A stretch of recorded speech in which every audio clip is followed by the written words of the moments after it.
If you've got a situation where you need to come through the wall, maybe you have, maybe you've got, four camera cables or three camera cables or whatever it is that need to come through the wall to go, maybe it's in your living room or your bedroom, and that's where you want to put your video recorder so that you can hook it up directly to your internet or your TV, your big screen TV.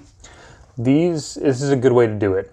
So if you're coming through the main, basements are a little different, but if you're coming through the main floor of the house into drywall, this is called a post-construction ring, a low voltage post-construction ring. So what you do with these is, first you've got your cables outside and you're going to bring them all in. You punch your hole in to the, there should be vapor barrier and insulation and then some sheathing and then your vinyl siding or whatever siding you have. And typically they're 2x6 walls usually. So you gotta, you punch in and you've got your hole, and now you need to put a post-construction ring on it. So first off, you're gonna hold it up like this, and you can put maybe like outline it in black marker or something like that, and then just get a rough estimate of where it is, and then just use your drywall saw and go around that.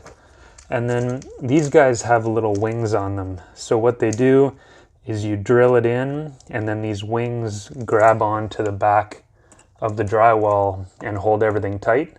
So once you're done drilling or like sawing it out, you would put this in, you'd put that in, and then you would use your drill and drill these down, and it would clamp down on the drywall. So that's kind of where we are right here. For this situation, we only needed a single cable, and they wanted it into a keystone jack. So that, and then from there you can just put a cable to their, to your TV or whatever. If you wanted faster internet, it's always a good idea to use a hardwired connection rather than Wi-Fi. So that's all we did at this site. But if you had a bunch of cables to bring through, you can use one of these brushes. So they look a little nicer. Then you can bring 4 or 5 or whatever cables through, and then they could all go to the back of your video recorder, and it would look nice and clean. Obviously you'd clean up the wiring, and it would just kind of bundle towards your video recorder.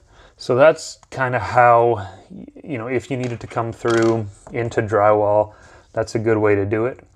One other note, I guess, is just to figure out where you're going to come through. It's always a good idea to use a point of reference. So in this case, it was the corner of the window there. I said, okay, I took a measurement from the corner of the window on the outside and said I got to come over 4 feet and down 3 feet. And then that's where this hole was, type of thing. And you might even want to,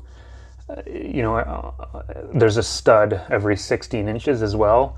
So if you don't want to hit that stud, you could take your stud finder, figure out where that stud is, and then just come to the middle of the stud space.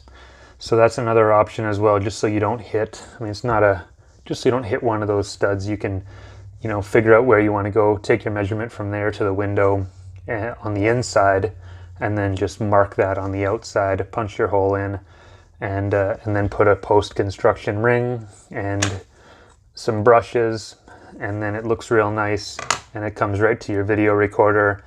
And then you can run an HDMI cable right to your TV and the internet.